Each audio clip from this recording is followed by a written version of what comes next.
सेना में भर्ती को लेकर केंद्र सरकार की ओर से लाई गई अग्निपथ योजना पर मचे बवाल के बीच भारतीय सेना का बड़ा बयान सामने आया है। तीनों सेनाओं ने संयुक्त प्रेस कॉन्फ्रेंस के दौरान बयान जारी करते हुए कहा, अग्निपथ योजना को वापस नहीं लिया जाएगा। इन सब के बीच अब अग्निपथ योजना के विरोध में सियासत भी गर्मा गई है। आज हल्द्वानी में उत्तराखंड कांग्रेस के प्रदेश अध्यक्ष करण माहरा के नेतृत्व में कांग्रेस के तमाम दिग्गज और कार्यकर्ता एकजुट हुए।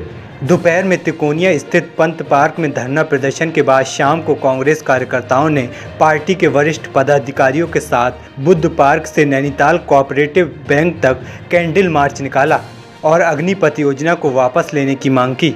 इस दौरान हल्द्वानी पुलिस द्वारा प्रदर्शनकारी युवाओं पर लाठीचार्ज की निंदा की गई।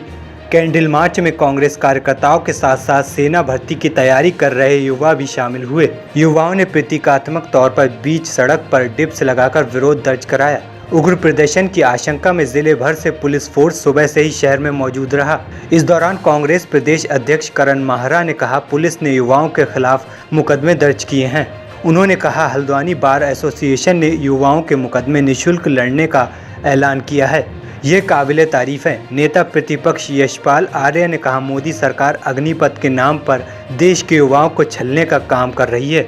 हल्द्वानी में शांतिपूर्ण प्रदर्शन कर रहे युवाओं को पुलिस ने लाठियां भांजी। इसको कतई बर्दाश्त नहीं किया जाएगा। खटीमा से विधायक और उप नेता प्रतिपक्ष भुवन कापड़ी ने कहा, सरकार ने तुगलकी फरमान जारी कर देश की सुरक्षा के साथ खिलवाड़ किया है। उन्होंने कहा, 4 साल के बाद जो 75% युवा सेना से बाहर होंगे, सोचकर देखिए उन पर क्या बीतेगी। हल्द्वानी विधायक सुमित हृदयेश ने कहा, हल्द्वानी के युवाओं पर पुलिस ने पहले लाठीचार्ज किया और फिर गंभीर धाराओं में मुकदमे दर्ज कर दिए। सरकार को देश के सुरक्षा और युवाओं के भविष्य को ध्यान में रखते हुए अग्निपथ योजना को वापस लेना ही होगा। ये बात है कि सर हमारा टीओडी से तो ठीक है सर हमारा जो सर 2 साल पहले सर हमारा आर्मी एग्जाम बचा हुआ है, आपने फिजिकल और मेडिकल की प्रक्रिया पूरी कर दी है सर। वो आज तक तुम कह रहे थे, हमारे जो माननीय रक्षा मंत्री राजनाथ सिंह है सर, उत्तर प्रदेश के दौरे में आए थे तो उनने ये बात कही थी कि आपका एग्जाम होगा और हमें 6 या 7 बार एडमिट कार्ड दे दिया गया है सर। एडमिट कार्ड दे दिया गया है कि आपका एग्जाम इतनी तारीख को होगा, इतनी तारीख को होगा, और बाद में उदाहरण आपका कह देते हैं कि कोरोना की वजह से आपका एग्जाम कैंसिल कर दिया या पोस्टपोन कर दिया। और आज सर सुनने में आ रहा है कि आपका लिखित एग्जाम कैंसिल कर दिया। अब आपकी तो सर हम क्या मांग है सर, हमारी लिखित एग्जाम कराइए सर, हमें कोई और कुछ नहीं चाहिए। हम सर शांतिपूर्वक आंदोलन करेंगे सर। हमें कोई जो अग्निपथ में जो सरकार भर्ती निकाले क्या उसमें जाएंगे सर? बिल्कुल नहीं, बिल्कुल क्यों नहीं सर जाएंगे। क्यों? हमारा जो एग्जाम बचा है ना सर, बताइए हमने कितना खर्च किया फिजिकल में। 5-6 साल हमने तैयारी कर चुके हैं सर, हमारे केवल लिखित एग्जाम बचा है और आज आप कह रहे हो कि कैंसिल होगा सर। सर तुम टीओडी लागू करो, हमें कोई उससे आपत्ति नहीं है, तुम टीओडी लागू करो सर, लेकिन जो हमारा एग्जाम पेंडिंग बचा हुआ है वो तो आप कंडक्ट कीजिए। आप लोग पे पुलिस ने मुकदमे भी लगाए हैं यहाँ पर सर? मुकदमे का तो सर पता नहीं, लगाए हैं हमने सुनने में आया सर, लेकिन सर हमारा तो ये मानना है कि शांतिपूर्वक आंदोलन कीजिए सर। उपद्रवी या आपका तोड़फोड़ करके कोई फायदा नहीं है सर। आप सर सुप्रीम कोर्ट में याचिका दर्ज करने की सोच रहे हैं सर हमारे, और जो सर हमारे कैप्टन अतुल सर। 2 साल पहले सेना की भर्ती हुई थी, जिस भर्ती में हजारों युवाओं ने दिन रात मेहनत करके फिजिकल और मेडिकल निकाला था, और अचानक एक तुगलकी फरमान जारी होता है कि भर्ती कैंसिल और जो है अग्निपथ शुरू। अग्निपथ योजना हमारे देश की सुरक्षा के साथ खिलवाड़ है, हमारे देश के युवाओं के भविष्य के साथ खिलवाड़ है। हम इसका पुरजोर विरोध करते हैं। जो युवा, आपने सुना होगा भारतीय जनता पार्टी के नेता कह रहे हैं 4 साल बाद जो आएगा हम अपने ऑफिसों पे उन्हें लगा लेंगे।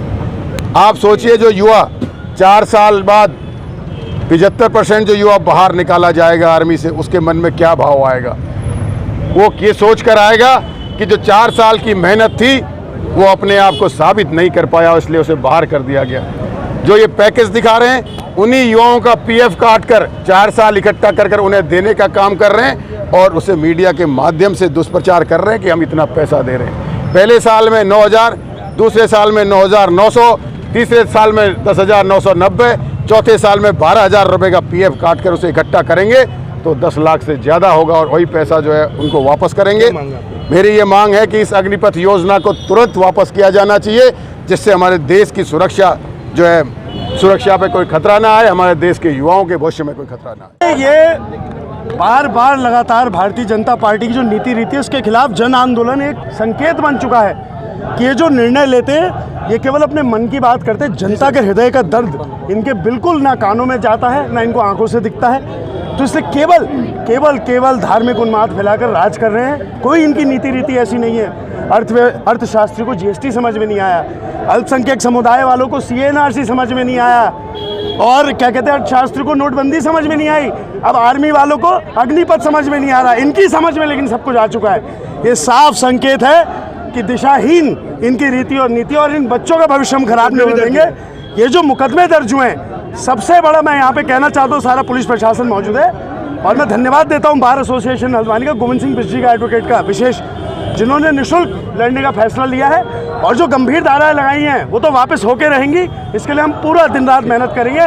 अग्निपथ योजना देश में ऐसी क्रांति लाएगी कि किसान आंदोलन की तर्ज पे इन्हें वापस लेना पड़ेगा। देखिए, देश के युवाओं के साथ, देश के नौजवानों के साथ केंद्र सरकार, मोदी जी की सरकार खिलवाड़ कर रही है, उनको साथ धोखा कर रही है। और जिस तरह से अग्निपथ के नाम पर, रोजगार के नाम पर देश के युवाओं को छलने का काम कर रही है, कांग्रेस इसको बर्दाश्त नहीं करेगी। आज पूरे देश का नौजवान सड़कों पर उतरने को बाध्य है, प्रदर्शन कर रहा है, धरने दे रहा है, आंदोलन कर रहा है, लेकिन शांतिपूर्ण तरीके से जो आंदोलन हुआ है उसकी मिसाल हल्द्वानी भी है। हल्द्वानी में जिस तरह से बर्बरतापूर्वक लाठी चार्ज किया गया नौजवानों के साथ, उनको दौड़ाया गया, उनको एक सुनियोजित साजिश के तहत प्रशासन के जरिए उनके साथ जुल्म और ज्यादती हुई है। कांग्रेस इसको बर्दाश्त नहीं करेगी और आज इस काले कानून को वापस ले केंद्र सरकार। और कांग्रेस अध्यक्ष श्रीमती सोनिया गांधी जी अस्वस्थ हैं। हमारे राहुल गांधी जी इस दौर में भी उन्होंने इस आंदोलन को अपने कार्यकर्ताओं के माध्यम से कहा है कि शांति से इस आंदोलन को अपने हाथ में लें। और कांग्रेस का हमेशा रहा सत्य अहिंसा, कांग्रेस का सिद्धांत रहा है। युवा पर मुकदमे हुए, पुलिस देखिए, बिल्कुल उसकी जांच होनी चाहिए और उनके खिलाफ जो मुकदमे कायम हैं, हल्द्वानी में ही नहीं पूरे देश भर में जहाँ जहाँ मुकदमे कायम हुए हैं, वो सरकार वापस ले और इस काले कानून को भी वापस ले। फौज की पेंशन पे डिपेंडेंट करती है। हमारे यहाँ पैदा होने वाला बच्चा उसी दिन से सपना देखने लगता है कि वो अपनी पिता की जैसी वर्दी पहने और देश की सुरक्षा में जाए। हमारे यहाँ का रिवाज है कि हर घर से कम एक व्यक्ति फौज में होता है। आज वो सपना टूटा है। उत्तराखंड की इकोनॉमी को ख़त्म करने के रूप में मैं इसको देखता हूँ। कल को जब 4 साल नौकरी करने के बाद बच्चा घर आएगा, उसको पेंशन नहीं मिलेगी। आखिर वो 21 साल का बच्चा जाएगा कहाँ? ये कह रहे हैं हम उनको पुलिस में नौकरी देंगे, कोई कह रहा हम उसको चौकीदार बना देंगे। अरे पुलिस में भी तो उतनी ही भर्ती होंगी जितनी रिक्तियाँ होंगी। क्यों बेवकूफ़ बना रहे हैं? और जब हर साल लाखों लोग बेरोजगार होकर घर आएंगे और वो ट्रेंड होंगे, आम चलाने में ट्रेंड होंगे, उस समय लॉ एंड ऑर्डर का क्या हाल होगा ये सोचने लगा जी।